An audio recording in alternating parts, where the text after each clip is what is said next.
Up, people? Happy Monday. Hope all you had a great Thanksgiving weekend. Let me just jump right into this shit. Elizabeth, I am so sick of this hoe. The way she goaded Jason into filing for divorce, it's like seriously, back the fuck off, bitch. And I'm glad Carly stuck up and said something to Jason. Usually, I would tell Carly to mind her fucking business, but in this case, I had to agree with Carly on this. Jason needs to hear her. Like his relationship with with Elizabeth is not the real relationship Jason ever wanted. And it's not the life Jason ever wanted. This cookie cutter home, like this. Hell no, that ain't Jason. Being predictable, boring, some little house husband. That's not him. That is not him. Living in the suburbs and this little white picket fence. That was never Jason. That's not his style. And even Carly saw that. What I don't want to happen is him bowing down to Carly and Sonny, but like he did before. That's what I don't want. But this life with Elizabeth is not Jason. Clearly, that's not the life that he always had. It's not the life he ever wanted. He was a simple person, but he did like adventure. He was kind of like Luke. He liked danger. He likes adventure. You know what I mean? It's kind of what his life is. Sam too. That's how they are. And I feel like Elizabeth is nothing but a manipulative man eater. It's pretty much what the hoe is. Um, so Carly was kind of telling it like it is, trying to give him some advice. And she pulled Elizabeth to the side and told Elizabeth, "You need to let him go." But you already know Liz not gonna do that. She's not gonna listen to Carly. Of course not. Carly's words is gonna fall on deaf ears. She's not gonna listen to Carly. There's no way in hell she's gonna listen to Carly. She just gonna let that shit go in one ear and out the motherfucking other. She not gonna listen to her. That girl gonna do what she wanna do. Because that's the type of bitch that she is. She's just gonna do whatever she wanna do because that's what she does. She's a whore. So whores is gonna be whores. Um And I didn't like the way Patrick was acting towards the end, walking up to Jason, telling Jason, "Oh, I'm glad that you're going through with the divorce to Sam, and it's about time that you get out of her life." Patrick, you are acting like a silly bitch. I have so much respect for the character of Patrick, but right about now, I really don't. That bullshit that he was telling Elizabeth earlier about how he know that Sam love him and da da da da. You're not obviously you're showing signs of a person that's not secure in their relationship. Because if you were secure, you wouldn't even step to Jason. You wouldn't say nothing. You would just say, it's a good thing that you filed for divorce. Now we all can move on. You didn't have to give that little smart ass remark that you gave that he needs to get out of her life. He's never gonna newsflash, bitch. He's never gonna be out of her life, whether you like it or not. Never. They have a child together. Just like Robin is never gonna be out of Patrick's life because they have a child together. It don't matter if you're divorced, whatever. You're still gonna, as long as you got that connection, you're gonna be a part of each other's life. So he might as well get used to it. Jason is gonna be a part of Sam's life due to the fact of their son. Birthdays, Christmases, Thanksgiving, 4th of July, whatever the case may be. Easter Sunday, I don't give a damn. Any major holiday or whatever, even when they're dropping the kid off and picking them up, they're going to be a part of each other's life, whether you like it or not. School, the whole nine. They're always going to be a part of each other's life. So you either could get with it or get lost. So walking up to Jason saying what you said, that's some unnecessary shit. That's unnecessary. Seriously, it's unnecessary. He didn't have to go that far. Like you didn't have to say what you said. Like that's trifling and it's like seriously back off because he's showing signs of an insecure person. Obviously, he's not that secure in his relationship to Sam, and Jason's not even trying to get Sam back. He's very content on moving on with Elizabeth. So I don't understand where this attitude is coming from. But Patrick always had a dickhead attitude towards Jason because he was always jealous of Jason. Even when he was married to Robin, he was always jealous of Jason. He was even jealous of Stone. Robin's ex-boyfriend. He was even jealous of him and Stone is dead. He died of AIDS. And even then he was jealous because he was jealous of a ghost basically because he knows how important Stone and Jason were to Robin. But he should have been grateful because Those past relationships is what made Robin who she is today. So he should be grateful for that.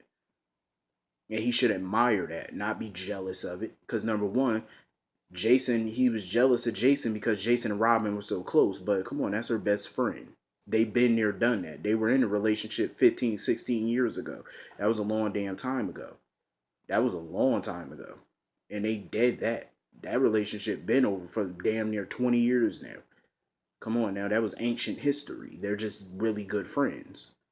Patrick always felt like he didn't measure up, which was not true. Robin loved Patrick. She loved Jason, she loved Stone, and she loved Sonny, but she never put them really above her husband. She never did. Her family came first. She never put them above him. She always stuck with Patrick. They work together, they're married, they live together, they have a daughter together. Come on. What more can you ask from her? Seriously, Patrick is so damn territorial, he needs to learn how to be secure and go sit down. I love the scene between Sonny and Avery. That was a cute scene. That was a very nice scene. Sonny was a little pissed because the lady came in saying that it was time for Avery to go. Well, it's time for her to go. You have supervised visitation. That's what happens when you have supervised visitation and you have time limits. And that's when Paul Hornsby came in, and Sonny didn't even realize that he was looking in the eyes of his new enemy. He didn't even realize it. But I see a showdown coming between the two of them. I guarantee you that. Um, so anyway, Ava is overseeing some new shipments or whatever that came in that Paul brought in or whatever that she has to store at her gallery. Apparently, it's a shipment of guns.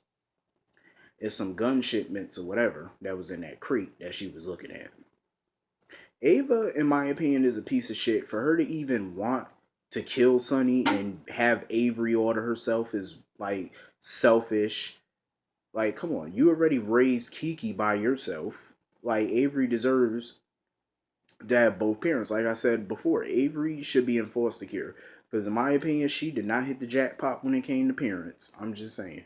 She really didn't. I like Ava, but she's nuts. Um, so Sam invited Jake over for a play date with Danny, but in reality, she was just doing it to pump him for some info. Well, I think a part of her doing it was so that, of course, they can bond as brothers, but she also wanted to get some info out of him because of something he said at Thanksgiving about Elizabeth and Laura knowing a secret.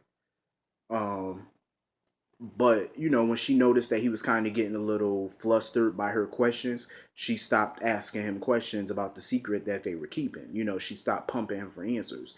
So she decided to go to the source and make a phone call. And she called Laura to come over and talk. Because now I think that was a smart move because she know better. She know not to call Elizabeth, asking Elizabeth for nothing. Because she know Elizabeth ain't going to do nothing but deny it.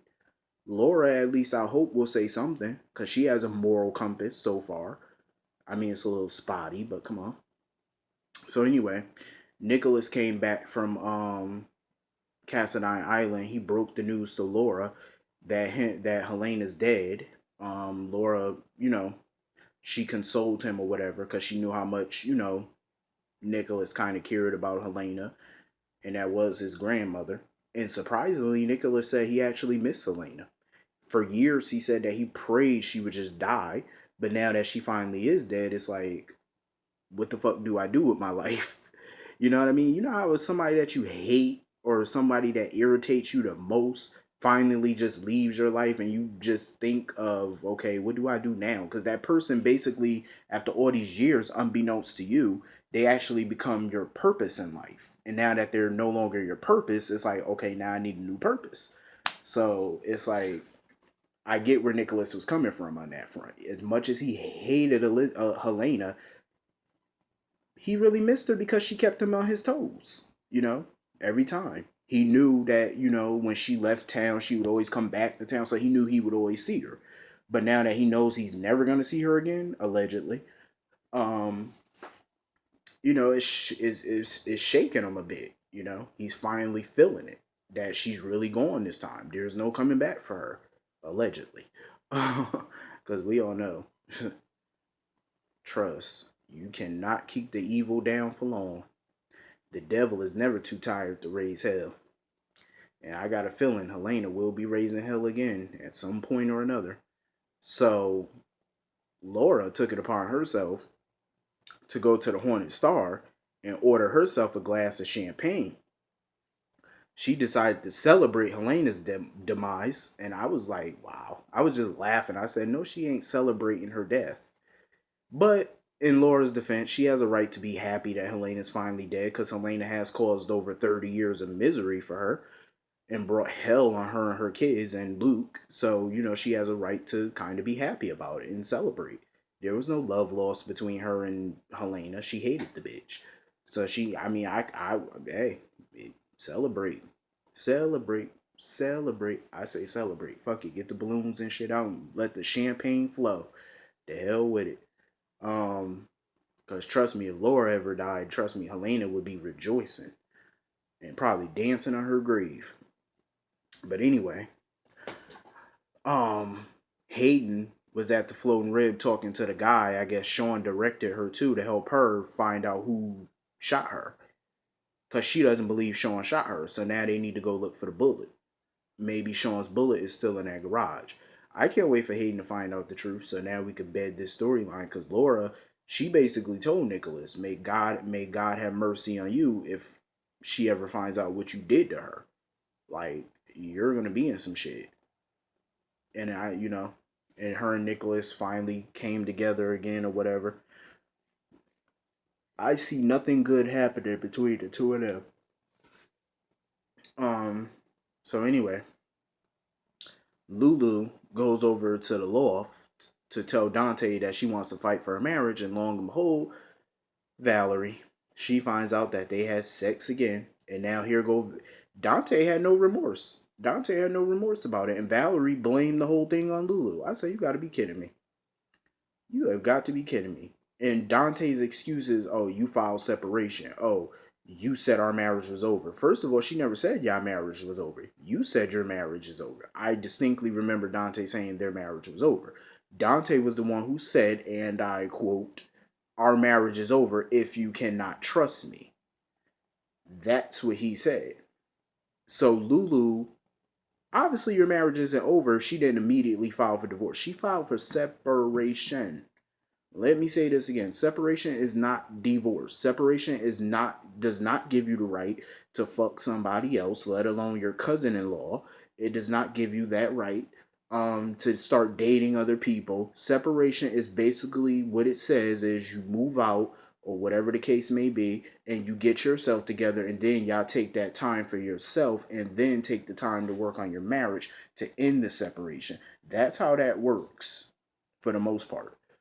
Divorce is when you immediately file for divorce because you know that this person is not the person you want to be with for the rest of your life anymore. So you end that note. She did not file for divorce. Her first thought was to file separation, and she immediately regretted it the moment she did it. And Dante gave a bitch ass answer. He said, how long was I supposed to wait for you?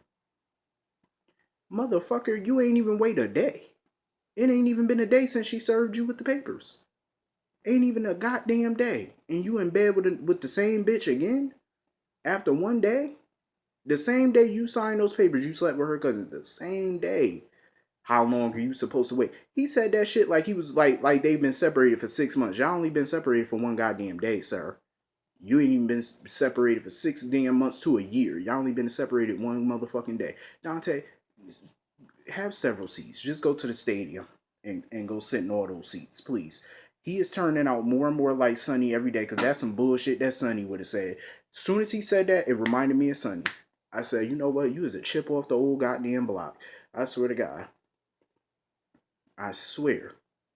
I swear. These goddamn Corinthos people. I just don't get it. Olivia need to slap a cannoli over his fucking head or something. Like, seriously. Where is Olivia? Why is Olivia not saying nothing about this situation? Like, I have not seen one scene between her and Dante over this situation. Like, come on, speak. I know he's a grown man or whatever, but come on now. Your son is starting to exhibit Sonny like behavior, and that's not good.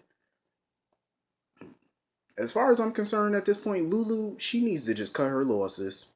Fuck fighting for this marriage. I mean, he slept with your cousin twice. Didn't even, I mean, right after you saw, I want to know this from you female viewers. I want to know, if you were in the same situation just like this and you filed separation because your husband cheated with your cousin, and you come back the next motherfucking day, right after you served him with the separation papers, and find that bitch in your house in your bed, would you? Would that be the final straw? Would you finally say fuck this marriage and file for divorce? Would you? That's what I want to know. Keep it real. Be honest. I want to know, because at this point, my advice to Lulu: file for divorce, work out a joint custody agreement, and be by yourself. I don't even want to see Lulu in a relationship right now. I take back what I said about her getting with Dylan. I take that back. I think she should be by herself, focus on her career and focus on her son. And then after a little while, after the few months after the divorce, maybe a year after the divorce, then get back into the dating scene. That's what I think she should do. That's my humble opinion. But I think that's everything today. If I forgot something, just let me know. But anyway, I hope all you have a great day. I'll see you all tomorrow. Have a great day.